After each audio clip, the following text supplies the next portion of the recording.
à tous et bienvenue à cet atelier présenté par Stéphanie Percher, qui est la toute nouvelle directrice des opérations de SAP France. Donc vous allez pouvoir en découvrir un peu plus sur son parcours, sur la stratégie aussi de SAP France, notamment vis-à-vis du cloud, et sur l'écosystème SAP Business by Design. Donc bonjour et bienvenue à Stéphanie et à Pierre. Merci. Oui, bonjour Stéphanie. Bonjour Pierre. Bonjour à tous. Alors, merci beaucoup Stéphanie d'être là et je suis très content à plusieurs titres. Un, d'abord parce que je te connais depuis longtemps et j'apprécie beaucoup travailler avec toi. Et puis je suis très content de voir que SAP France a fait le choix de te retenir pour un poste important puisque tu es directrice des opérations chez SAP France.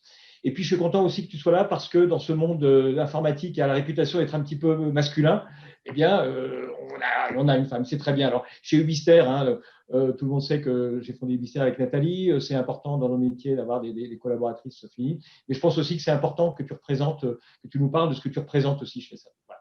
Donc on va se faire un petit échange de questions-réponses. Moi j'ai 4 questions. La toute première, c'est pour ceux qui ne te connaissent pas, Stéphanie, qui es-tu, d'où viens-tu? Qui suis-je, d'où viens-je? Alors moi je suis, déjà merci beaucoup de m'inviter à cet événement. Je ne sais pas en fait qui est connecté, donc welcome à toutes les personnes qui sont connectées. Alors moi, mon histoire, je suis un bébé SAP. Je suis arrivée en 2003 chez SAP en stage. En 2004, ils m'ont appelé pour rejoindre SAP sur la partie, on va dire, marketing au départ. Et très vite, j'ai aidé au lancement d'un produit que vous connaissez bien qui s'appelle Business One. Puis derrière, j'ai très vite été happée par l'organisation partenaire. Donc moi, les partenaires, c'est mon ADN. J'adore travailler avec les partenaires. J'ai toujours travaillé dans un environnement de partenaires puisqu'on m'a, à l'époque, il y avait une volonté d'harmoniser les programmes de partenaires, puisque l'Italie avait ses propres programmes, la France, l'Espagne. Donc, ce qu'ils ont dit, c'est, allez, on va faire un programme harmonisé au niveau global, mais il faut quand même des gens qui les déroulent dans les pays. Et donc, moi, j'ai travaillé là-dessus.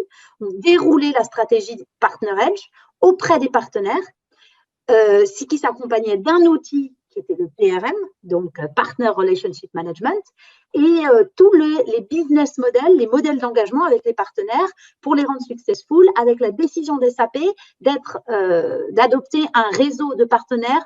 On est un réseau sélectif, à la différence d'un réseau ouvert où qui rentre dans la boutique achète et repart. Nous, on a fait le choix d'aller sélectionner des partenaires pour leurs compétences, et donc naturellement, on a travaillé avec Ubister, et de les accompagner dans leur croissance, puisqu'aujourd'hui, la vente d'un ERP n'est pas la vente d'une boîte. Donc, on a travaillé il y a des business models très précis pour protéger nos partenaires et les accompagner. Donc, j'ai travaillé ça donc là, à ce moment-là, j'ai vu la naissance de By Design, donc il y a déjà 13 ans. J'ai travaillé en Italie, en Espagne, au Portugal. J'ai fini avec les pays un peu plus exotiques, Dubaï. Donc ça, c'était intéressant, tout en restant en France. Vous savez, j'étais déjà en équipe virtuelle. Et donc, j'ai fait ça pendant un bon moment, ce qui m'a donné l'occasion d'avoir mes 3 bébés personnels chez SAP. Donc, voilà. Et ensuite, on m'a appelé pour travailler sur le programme de maintenance, alors qui vous concerne moins parce que dans le cloud, la maintenance, elle est embeddée, elle est dans le produit. Et donc, j'ai fait ça pendant 3-4 ans. Et j'ai fini en Espagne à Barcelone, parce que nous avons un implant d'une équipe qui travaille justement avec les partenaires. Donc, vous connaissez Antoine Calon, qui lui est notre petit Barcelonais, et qui travaille donc avec les partenaires et les clients, les PME locales, donc françaises, excusez-moi. Et donc, j'ai travaillé depuis l'Espagne pour aider, on va dire, Barcelone, c'est un peu le laboratoire des SAP. On a des millennials, on essaye des choses un petit peu originales. On n'a pas la raideur et le poids de l'ancienne garde, on va dire, corp. Et donc, d'avoir des modèles de business plus légers avec les partenaires, des modèles d'engagement. Et c'est là que j'ai beaucoup travaillé avec les partenaires by design que je connais et avec qui j'apprécie de travailler. Donc, moi, vraiment, j'ai toujours été partenaire. Et l'année dernière, en juin, Frédéric Chauviré, donc le DG actuel, qui lui aussi vient du GB, m'a appelé en disant « J'arrive en France, je suis DG, j'ai besoin d'un bras droit et ce sera toi ». Donc, j'ai dû, la larme à l'œil, quitter l'Espagne en lui faisant promettre qu'il allait venir avec le soleil espagnol. Mais là, vu le froid qu'il fait à Paris, Non, il n'a pas réussi à tenir sa promesse. Donc, voilà. Donc, ça, c'est mon histoire. Et aujourd'hui, je suis vraiment dans tout ce qui est excellence opérationnelle. C'est vraiment un point qui est important pour moi. Essayer de projeter SAP dans le futur, d'éviter d'être moins dans le court terme des ventes actuellement, des ventes. Donc, on a le DG qui, lui, va gérer toutes les ventes. Et moi, je vais gérer toute la partie excellence opérationnelle de support à la vente. Donc, j'ai les avant-ventes, mais aussi comment on travaille avec les partenaires, comment on fait que, j'ai envie de dire, la greffe dans les rouages. Donc voilà. Et donc j'ai commencé en septembre et c'est passionnant, et épuisant mais passionnant. Donc voilà, désolée, j'étais un peu longue, mais 17 ans d'SAP ne se résume pas en une phrase. Ok, non, c'est clair. Merci Stéphanie. Alors, tu as parlé beaucoup des partenaires, tu as parlé des SAP. Moi, ce que j'ai toujours retenu dans ton discours, c'était le discours client aussi. Et tu as tout le temps été, notamment quand tu t'occupais du suivi de la compliance, je crois que tu as été toujours très proche des clients. Et ce qui nous intéresserait, c'est que tu nous dises un petit peu maintenant quelle est la stratégie de SAP vis-à-vis de ses clients, la stratégie de SAP généralement, mais notamment vis-à-vis des clients, parce que tu représentes la stratégie de SAP aujourd'hui. On est en phase. On a eu Rainer, on a eu Yann, qui sont plutôt des gens by design. Toi, tu représentes chez SAP France la stratégie de la grande maison. Voilà. Est-ce que tu pourrais nous dire un petit peu, après cette année compliquée, où en est la stratégie du groupe SAP?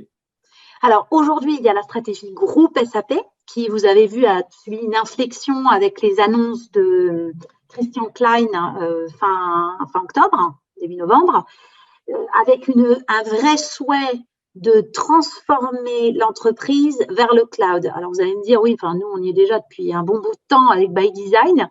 Donc, vous étiez, on va dire, des ambassadeurs, le speedboat de SAP. Donc, en fait, il y a clairement un souhait d'avoir une inflexion parce que jusqu'à maintenant, la stratégie de SAP, on avait donc toute une partie on-prem qui va donc être sur les marchés jugés en fonction de la marge et toute une stratégie cloud. Et vous n'êtes pas sans savoir que le cloud aujourd'hui est jugé à l'aune des pénétrations de marché. Et donc, c'était compliqué à SAP d'être bicéphale, d'avoir une partie marge et une partie, on va dire, pénétration de nouveaux marchés. Donc aujourd'hui, SAP fait le pari de dire on veut accompagner nos clients dans une perspective de passer complètement dans le cloud, ce que vous faites déjà. Et donc, on met en place toutes on va dire, les garanties du succès, et notamment avec comment on aide les clients à adopter nos solutions, déjà à les vendre, à les adopter, à les utiliser, à les renouveler. Et ça, je sais qu'on a un besoin très fort de nos partenaires pour arriver à ça, puisque ce sont les vecteurs de notre stratégie. Donc, ce qui est très important, c'est que déjà le virage du cloud, il est très, très entamé. On a fait plutôt une bonne année en 2020 sur le cloud, malgré l'adversité et la Covid. Depuis 3 ans, on a une croissance de 30% sur le cloud. Là, vous avez vu, on a racheté MR6 pour compléter notre suite sur CX. Donc, voilà, si je peux résumer la stratégie SAP, on va dire globale, c'est on va vers le cloud, donc on va vers encore plus de satisfaction client, puisque le cloud, c'est de l'adoption d'un service et c'est une relation permanente avec le client pour s'améliorer ensemble et apporter la bonne solution au bon moment. Ça, je dirais, c'est la stratégie générique. Nous, en France, on la décline en 3 parties. Alors, désolé, c'est de l'anglicisme, on n'arrivait pas à le traduire en français. C'est top line, bottom line et green line. Top line, c'est aider nos clients à rester compétitifs, c'est-à-dire avoir un chiffre d'affaires qui grossit. Comment on accompagne les clients à faire grossir leur chiffre d'affaires? Ça, c'est très important pour nous. C'est vraiment le côté, voilà, on ne veut plus être des vendeurs de produits qu'on était dans les années 90, puis des vendeurs de solutions dans les années 2000. On voudrait passer dans une relation de partenariat. Comment on aide les entreprises à croître? On a des entreprises qui changent de business model complètement. Comment on les aide? Comment on les structure et comment on les aide à grossir? Donc ça, c'est vraiment tout ce qui est top line, donc chiffre d'affaires. On a toute la partie bottom line. Alors, bottom line, c'est tout ce qui est la marge, la gestion chez SAP, où là, c'est plus interne. C'est comment on va mettre en place les garanties du succès chez nous, en travaillant avec les partenaires, évidemment avec le marketing. Et enfin, green line, c'est c'est pas seulement green, on a pris green line, mais c'est un terme plus générique sur l'impact social de SAP. Donc, il y a deux parties. La partie, comment on fait on aide les entreprises à être green. On a des solutions de calcul d'impact carbone. On a quelqu'un qu'on a nommé qui est en charge qui est Monsieur Green, qui parle de Climate 21 qui aide tous nos clients à dire ok, je veux moins de déchets, mais je veux rester productif. Et donc là, la partie green et la partie plus impact social, c'est tout ce qu'on met en place pour, ce que tu disais tout à l'heure, favoriser la diversité, mais aussi comment on intègre des populations qui ont, on travaille par exemple sur des populations comme l'autisme ou des gens qui font intégrer dans les entreprises, parce que s'il y a bien un truc que je retiens moi de Barcelone, c'est la diversité et l'importance de la diversité pour créer de la valeur. Donc voilà. Oui, c'est important, merci Stéphanie. Il y a aussi des choses sur ce green, moi je pense que c'est quelque chose qu'il faut vraiment dire. Après, maintenant en France, là tu as parlé beaucoup de la stratégie France, est-ce que la stratégie SAP France a des choses un petit peu particulières? Est-ce qu'il y a des caractéristiques particulières en France? Tu disais tout à l'heure que tu représentes la grande maison, et tu es dans la BU, la MU France. Alors, nous, ce qu'on essaye sur la France, le pari du green, c'est complètement local, hein, c'est important. C'est-à-dire qu'on a nommé, il n'y a pas dans les deux autres pays, un monsieur qui s'appelle Pascal Enaidik, qui accompagne chaque client qui n'a pas, on va dire, vocation à faire vendre des solutions, absolument pas. Il a vocation à accompagner les clients sur des thématiques green, mais qui va de comment j'utilise mes chutes, que je les réintègre dans un réseau de distribution, toutes ces choses-là. Et c'est quelqu'un juste qui va travailler sur du très long terme. On a des discussions qu'on a entamées déjà il y a 3-4 ans avec Danone, par exemple. Vous allez me dire c'est un gros groupe, mais on a aussi avec des petites startups qui veulent faire du green. Donc ça, c'est très français, franco-français, c'est un choix délibéré. Et la deuxième chose, très franco-française, c'est que on se rend compte que les clients veulent parler industrie avant de parler solution. Et donc, en tant que faire se peut, on a décidé de mettre en place un programme Industrie Prime où on va essayer de favoriser le langage industriel plus que le langage solution. Typiquement, quand vous allez dans l'industrie 4.0, quand vous travaillez avec là, on a une toute petite boîte qui fait du conseil on va dire en machine, adaptation de machine aux besoins des clients. C'est une toute petite société qui est en Creusot. Voilà, on va discuter avec eux pour savoir, OK, comment vous mettez des solutions SAP à l'intérieur, mais surtout comment on pitch votre valeur et la valeur des solutions SAP propres à votre industrie, pas générique. Voilà, ça, c'est 2 points très importants. Donc, le cloud, évidemment, cloud. On met en place toute une équipe de Customer Success qui va suivre les clients, vérifier que les clients adoptent nos solutions. C'est quelque chose qu'on n'avait pas. C'est un vrai changement d'ADN. Donc j'espère que je compte sur toi pour nous aider. Et oui. Alors justement, By Design, nous, ça fait 10 ans que Ubisoft est sur By Design. Toi, ça fait plus longtemps que tu connais le produit, hein, depuis l'origine. 13 ans. Ouais. Et justement, avec ce recul, comment tu as vu évoluer By Design, puis comment tu le vois évoluer dans les années qui viennent? Alors, moi, depuis le début, je dis que c'est une solution d'avenir en rigolant. C'est-à-dire que quand ça a été lancé, c'était un peu, on était seuls contre tous. Hein. C'était pas le cloud, c'était il y a 13 ans quand on y pense. By Design, et j'ai travaillé en plus avec, à l'époque, c'était Olivier Davzac qui a lancé tout, la structure, les business models, etc. Et on était un peu tôt, en fait. Donc, on a mis un peu de temps pour décoller, pour comprendre quelles étaient les attentes de nos clients au départ. Est-ce qu'on c'était des filiales de grands groupes? Est-ce que c'était des PME? Quel était le go-to-market? Et comme d'hab, chez SAP, on a mis un petit peu de temps à décoller. Et maintenant, ce que je constate, c'est que c'est un produit robuste qui fait ses preuves, sur lequel SAP a 0 doute, continue d'investir. Enfin, il n'y a pas de, on ne se cherche pas d'un point de vue stratégique. On essaye, grâce aux partenaires, qui créent des connecteurs, ce que tu disais, à essayer d'adapter au mieux aux besoins d'un client. Mais aujourd'hui, sur le marché, c'est un ERP, on va dire, dans le cloud, qui a fait ses preuves, qui fonctionne bien et, j'ai envie de dire, sur lesquels dont on peut être fier. Je veux dire, c'est quelque chose, c'est un de nos produits qui fonctionne plutôt bien. Donc ça, c'est important. J'imagine que Vous avez, je ne sais pas avant si vous avez parlé de tous vos succès. Je pense qu'il y a Ornicard, De Vialet, Miro, qui font de la photo. Donc, aujourd'hui, on a des bons retours de nos clients. C'est quelque chose c'est un produit qui fonctionne bien. Donc voilà, c'est un produit d'avenir. Oui, Stéphanie, merci, c'est gentil de dire ça. On le croit tous. Alors, on arrive un peu à la fin de cet échange. Il n'y a pas de questions pour le moment. Donc, j'imagine que tout le monde t'écoutait très religieusement. Hein, c'était pour ça que… N'hésitez pas, hein, moi je suis ravie d'échanger avec des clients, avec vos clients, les clients du Bister. Ouais. Ça me fait toujours plaisir, oui.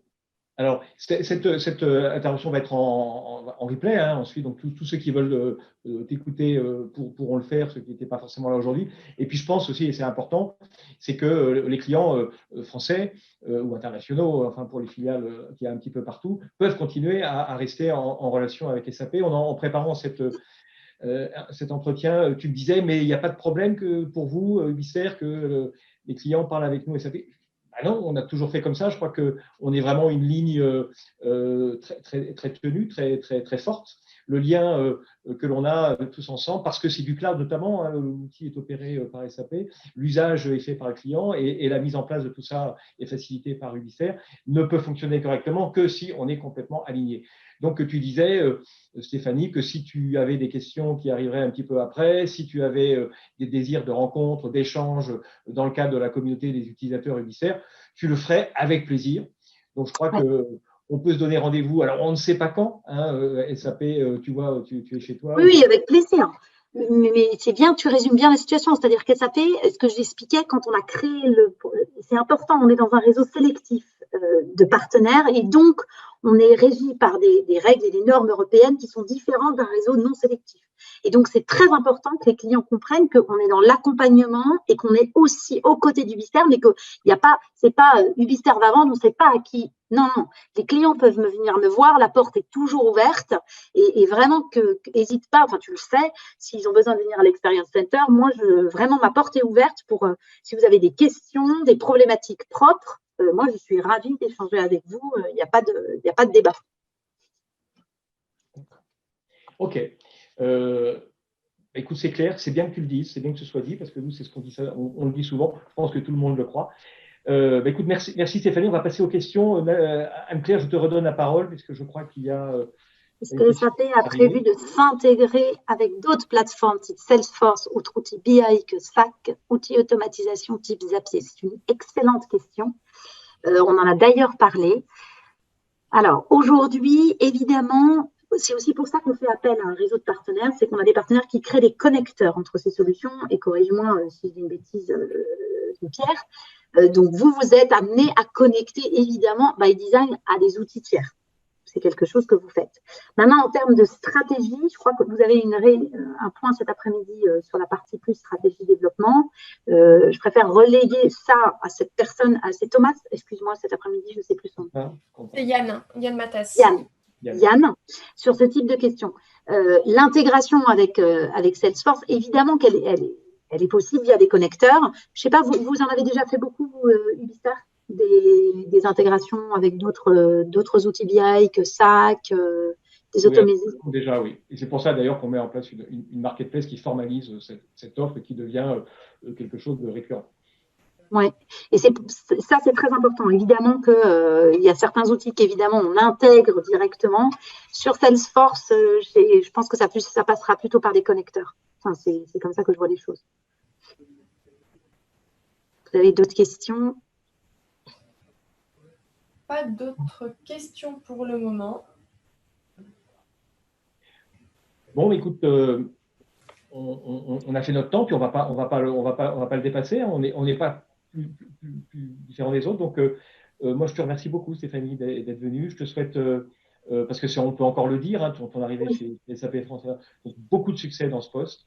Je crois que tu peux compter sur les partenaires, puis je crois que tu peux aussi compter sur les clients. Je crois qu'une communauté de clients qui est orientée à aider le fournisseur, l'éditeur à mieux comprendre ses besoins, c'est extrêmement positif pour tout le monde. À la naissance de C2U, Rainer avait dit on a besoin de gens comme vous, on préfère avoir des demandes groupées de clients qui savent exactement ce qu'ils veulent, ça nous aide. Et on met sur le haut de la liste les évolutions. Et je pense que SAP France le sait aussi. Voilà. Donc, tu viens On a besoin de d'arriver. boucles retour. C'est les boucles retour qu'on dit ça dans l'industrie. Voilà. On veut des boucles retour pour pouvoir avoir des retours sur bureau d'études pour améliorer sans cesse et s'améliorer, améliorer le produit. Et je pense que c'est hyper important de mettre ça en place dans le cloud. Donc, vous pouvez compter sur nous, vous pouvez compter sur Pierre. On a toujours très, très bien travaillé avec Ubister. Donc, vous êtes dans de bonnes mains. Merci beaucoup de m'avoir invité.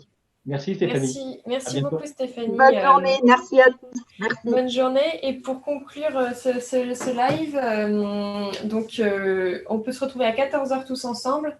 Donc il y a 4 tables rondes. Je vous envoie encore une fois le lien d'inscription là tout de suite dans le chat pour que vous puissiez vous inscrire pour participer aux 4 tables rondes. Donc c'est les fonctionnalités de By Design que vous souhaiteriez et aimeriez avoir avec Yann Mathès, qui est le Head Product Manager que vous avez pu voir tout à l'heure. Ensuite, vous avez également une table ronde sur la fonction achat, les nouvelles normes et les bonnes pratiques qui peuvent vous intéresser. Ensuite, on a également une table ronde sur la dématérialisation des process et la GED et sur la BI et la planification budgétaire. Donc, encore une fois, vous pouvez vous inscrire jusqu'à midi sur le formulaire que je vous ai donné pour que vous puissiez participer de manière active. Là, c'est un petit réglage technique qu'il faut qu'on fasse. Vous pouvez également échanger entre vous et avec les intervenants que vous avez pu voir ce matin. Ils sont quasiment tous disponibles pour la session networking qui a lieu de 15h à 16h30. Donc pour ce faire, vous cliquez sur l'onglet participants dans le menu à gauche, c'est le 4e item pour ceux qui ne l'ont pas dans cette langue-là. Vous pouvez donc aller cliquer sur intervenants pour voir les personnes qui étaient là ce matin, avec qui vous pouvez booker des créneaux de 15 minutes pour échanger. Et également sur clients participants pour avoir ceux qui sont là cet après-midi, si vous avez envie d'échanger entre vous.